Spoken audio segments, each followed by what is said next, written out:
Hello everyone, আসসালামু আলাইকুম। আমি আপনাদের সবার পরিচিত মৌ আপু। আজ দুপুরের দাওয়াত ছিল আমার খালার বাসায়, তাই আমরা সবাই রেডি হয়ে চলে গেলাম আমার খালার বাসায় দুপুরের দাওয়াত খেতে।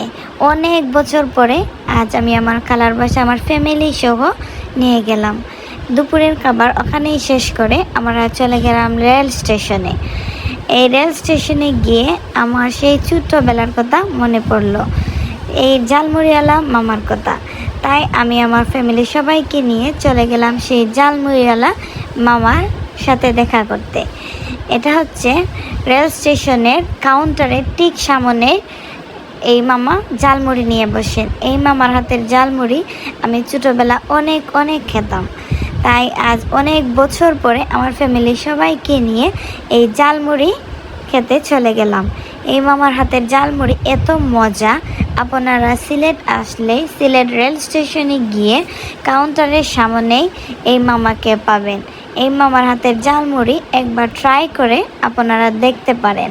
সিলেট আসলে আপনারা আমার সাথে অবশ্যই দেখা করবেন। আমি আপনাদের সবাইকে এই মামার হাতের ঝালমুড়ি খেতে নিয়ে যাব। সবাই আমাকে সাপোর্ট করবেন। ধন্যবাদ।